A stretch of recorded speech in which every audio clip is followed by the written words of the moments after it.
हम लोग बिपिन चंद्रा सीरीज देख रहे थे और इससे पहले हम लोगों ने देखा है कि 90s 30s में कैसे कैसे किसान आंदोलन एक बार फिर से 30s में उभर कर आए हैं। वो हमने मैप के थ्रू देखा था ऑल इंडिया लेवल पर। और जो बिहार में स्वामी सहजानंद हैं, राहुल संस्कृतायन जी का कंट्रीब्यूशन, और ऐसे ही पंजाब में मालाबार में, कोस्टल आंध्रा में, ये सब हम देख चुके हैं। अब इसके बाद क्या होता है, वर्ल्ड वार सेकेंड शुरू हो जाता है, आपको पता है। और इसी के बाद जो कांग्रेस की मिनिस्ट्री होती है लगभग वो भी रिजाइन कर देती है, आपको पता होगा। अक्टूबर, ये पूरा का पूरा एपिसोड हम लोग देख लिए हैं, अक्टूबर 39 के पास। उसके बाद जो कांग्रेस होती है, कांग्रेस और कम्युनिस्ट जो कम्युनिस्ट होते हैं, अब चूंकि कम्युनिस्ट के साथ ऑल इंडिया किसान सभा हमेशा एसोसिएट होकर के चलती है, ठीक है। हमने आपको बताया था इससे पहले ही कि जो ये वाला किसान मूवमेंट है 90s 30s वाला और 40s में, ये हमेशा कम्युनिज्म की विचारधारा के बैक में चलता है। हमेशा इसको बैक करने के लिए कम्युनिज्म है, उससे जुड़े हुए लीडर हैं। और इधर क्या है, आईएनसी है, यानी इंडियन नेशनल कांग्रेस है। अब इन दोनों में क्या होता है, 1939 के बाद डिफरेंसेस काफी बड़े होने लगते हैं, यानी कि ये डिफरेंसेस बहुत बड़े होते हैं। और एक समय देखने को मिलता है कि ये जो दौर होता है, जिसको क्या कहते हैं, वर्ल्ड वार का जो समय होता है, वर्ल्ड वार 2 का, ऐसे में जो ऑल इंडिया किसान सभा होती है, ये बड़ी अलग थलग पड़ती है। हालांकि इसके कुछ और भी काम हैं कि जैसे 1943 में बंगाल का जो फेमिन्स के समय इसका जो कंट्रीब्यूशन है, आपको पता है बंगाल में 1943 में बहुत बड़ा भूखमरी जैसी हालात हुए थे, स्टारवेशन, ठीक है, और मलेरिया बीमारी भी फैल गई थी और लगभग 3 मिलियन पीपल जो है अपने जान गंवा बैठे थे। 3 मिलियन का मतलब आप समझ रहे हो, 30 लाख लोग। अभी हमारे देश में कोरोना का संकट चल रहा है और ऐसे में हम सभी उससे निकलने की कोशिश कर रहे हैं, जद्दोजहद कर रहे हैं। कैसे हमारी ये चुनौती है, हम सभी उसको फेस कर रहे हैं। ऐसे में वो दौर था जब ऑल इंडिया किसान सभा जो है ये चीजें करती है। अब धीरे धीरे कहानी हमारी 40s में आ जाती है, यानी हम 1940 में प्रवेश कर जाते हैं। तो 1940 में भी आप ये मत बोलना कि भारत में जो किसान मूवमेंट थे वो बंद हो गए। भारत में कुछ समय ऐसा लगता है 1939 से 42 और 45 तक, ऐसे मान लो कि ये दौर में थोड़े थोड़े छुटपुट आंदोलन किसानों के बंद हुए थे, क्योंकि उसके बाद क्या हुआ था, 1945 के प्लस में निगोशिएशन स्टार्ट हो गया था। आपको अगर इतिहास अभी हम आगे उस पर चलेंगे, जब कई सारे कैबिनेट मिशन और कई सारे मिशन आने लगते हैं, वो भारत के जो ट्रांसफर ऑफ पावर के संबंध में बात करना शुरू करते हैं, तो ऐसे में किसान आंदोलन एक बार फिर से जो है अपनी तूल पकड़ता हुआ दिखाई पड़ता है।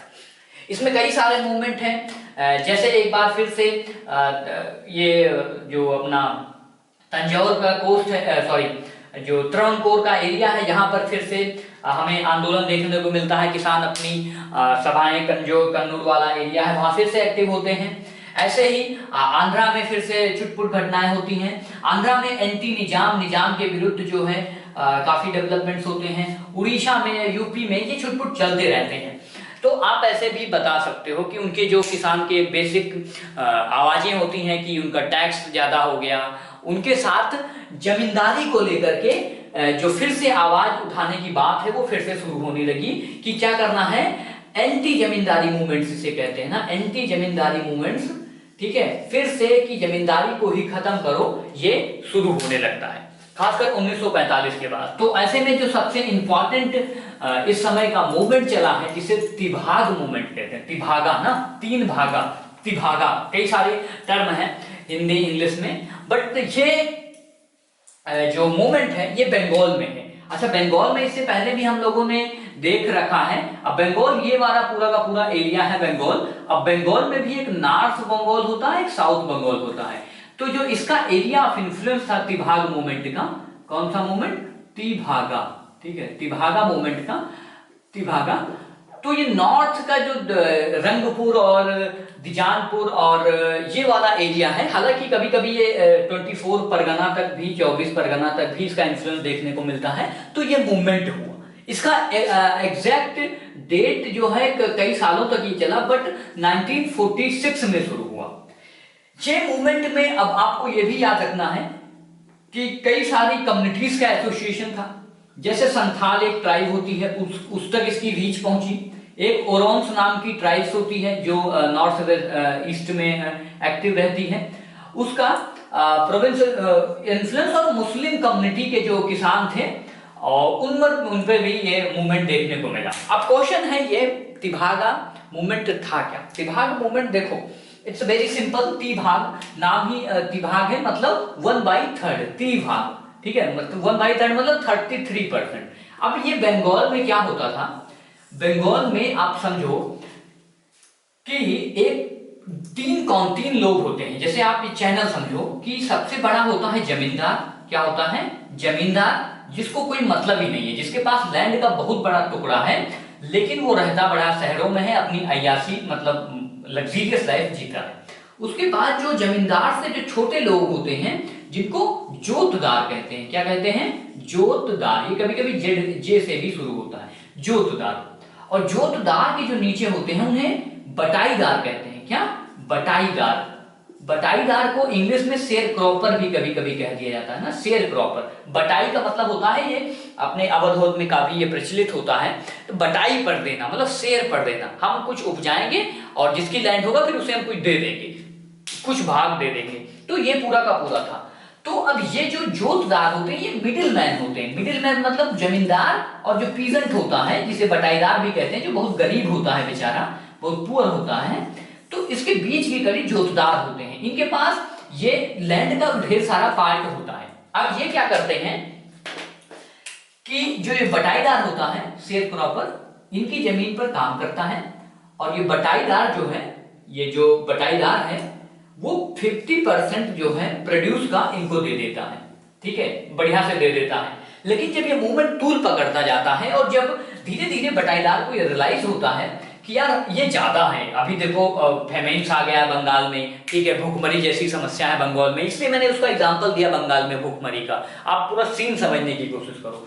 और ऊपर से वर्ल्ड वॉर का समय है, इन्फ्लेशन का समय है।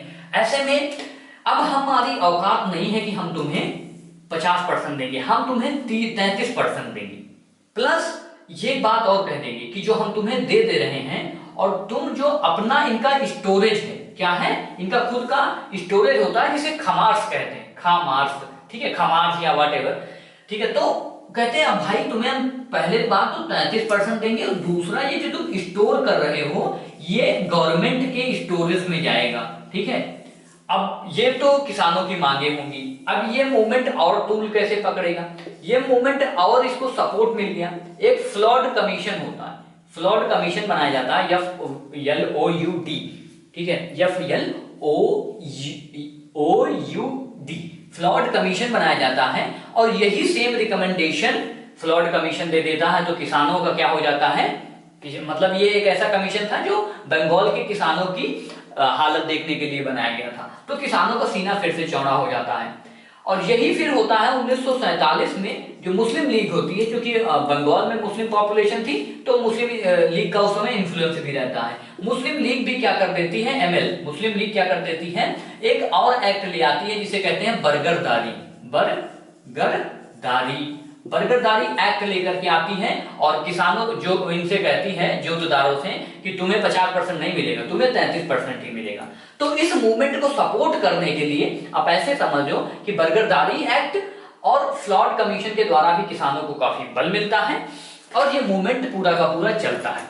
तो ये एक्ट में भी, हालांकि मुस्लिम लीग का जो प्रयास है 1947 में, उसके बाद भी जब अपना देश आजाद हो जाता है 1950s में, नेहरू जी के लीडरशिप में फाइनली ये बर्गरदारी एक्ट बनाया जाता है। और जो ये तिभागा के किसान होते हैं, इनको इनके राइट्स, इनके जो इश्यूज हैं, वो 33% वाला और वो गोडाउन वाला पूरा का पूरा कॉन्सेप्ट जो प्रोड्यूस होता है उसे प्राइवेट उसका एकोमोडेशन नहीं किया जाएगा, प्राइवेट में उसको स्टोर करके नहीं रखा जाएगा। तो this was about Tebhaga movement. अब इससे जुड़े हुए कई सारे नेम हैं, कई सारे सिंह करके नेम है, बट नेम बहुत ज्यादा है, तो वो आप, this is given in the book, Shobhan Singh और ऐसे करके नेम है, कई सारे नेम है। मैं पढ़ दूं क्या वो नेम? अगर इट्स नॉट सो दैट, कई सारे नेम है, तो मैं वो नेम ले लेना चाहता हूँ। लाइक अबानी लाहिरी, सुनील सेन, भवानी सेन, मोनी सिंह, अनंत सिंह। अनंत सिंह का नाम कोई लेता है, कई किताबों में मैंने देखा है अलग जगह। और एक और ट्राइब थी हजोंग ट्राइब्स। तो these are the points associated with this very. और हम ये किताब देख रहे हैं, किताब का चैप्टर वाइज चैप्टर ही देख ही रहे हैं, तो इसलिए वो पूरा का पूरा खेल है। अब ये समझो कि ये जो 90s 30s और 40s में आंदोलन चले, इन पर थोड़ा सा हम लोग बात कर लेते हैं। ये इतना इंपॉर्टेंट नहीं है, लेकिन फिर भी आप ये जानो कि 90s 30s और 90s 40s के जो मूवमेंट हैं, इनमें सबसे अहम भूमिका ऑल इंडिया किसान मूवमेंट्स की थी। ये हमेशा बैक हुए हैं सीपीआई से। इनका हमेशा जो टिंज रहा है वो कम्युनिज्म की ओर था, साम्यवाद विचारधारा से। इसीलिए जब आप तिभागा मूवमेंट भी देखते हो तो वहां पर भी वायलेंस आपको देखने को मिलता है, ठीक है। ये नॉन वायलेंट गांधीयन मूवमेंट की तरह नहीं थे जैसे हमने 90s 20s में देखा था। दिस मूवमेंट जो 90s 20s 30s और 40s में हुए, ये गांधीयन मूवमेंट नहीं थे, ये कम्युनिस्ट मूवमेंट थे। इसलिए जब कम्युनिस्ट आज जहां पर हम आप रह रहे हैं, यहाँ पर जब वो अपनी सक्सेस गिनाते हैं फ्रीडम स्ट्रगल में, तो वो किसान आंदोलन को सबसे पहले रखते हैं। और ये जो हम तिभागा मूवमेंट हुए, इससे पहले बंगाल में कई सारे और भी हम लोगों ने इंडिगो रिवोल्ट और कई सारा चीज देखा, तो उससे कंफ्यूज होने की जरूरत नहीं। पबना रिवोल्ट भी देखा था हमने, तो उससे कंफ्यूज होने की जरूरत नहीं है। ये तिभागा इस 1946 का मूवमेंट है। और इसके बाद जो पूरा का पूरा मूवमेंट है, उसका ये सबसे की पॉइंट है, ठीक है। और ऐसा नहीं है ये केवल एक प्रयास था, उसके बाद में 1950 के प्लस भी किसान आंदोलन चले हैं। और किसान, इस देश की शान, वो आज भी अपने अधिकार के लिए लड़ रहे हैं, ठीक है। तो किसानों की समस्याएं, किसानों की मांगे आज भी हैं, अनंत हैं, बहुत समस्याएं हैं। और हम सभी को इन फ्यूचर उनके लिए आगे आना चाहिए। उनकी मांगे जेन्युइन हैं। Most of us belong from that community, ठीक है। तो एक ऐसे समाज से हम लोग आते हैं, तो इसलिए जो है ये किसान आंदोलन हमें एक ऊर्जा भी देते हैं। It's a kind of motivation. एक किसान जिसे लट्ठों से मारा जाता है बंगाल के अंदर, लेकिन वो फिर नॉन वायलेंट होकर के भी आप देखते हो कि लट्ठ खाता रहता है। और कभी कम्युनिज्म वाला एक्सट्रीम हो जाता है तो फिर रिवोल्ट भी कर देता है, ठीक है। हमने देखा नहीं था इससे पहले लाठ ना, लॉन्ग लिव लाठी, हमारी लाठी हमारा सब कुछ है। किसान कुछ ऐसे भी कहने लगते हैं कम्युनिज्म के प्रभाव में आकर, तो वो सारी चीजें चलती हैं। तो this was all about chapter number 27। इसके बाद next chapter is freedom struggle in princely India. जो प्रिंसली स्टेट्स है इंडिया में, वहां पर फ्रीडम स्ट्रगल कैसे होता वो हम लोग देखेंगे।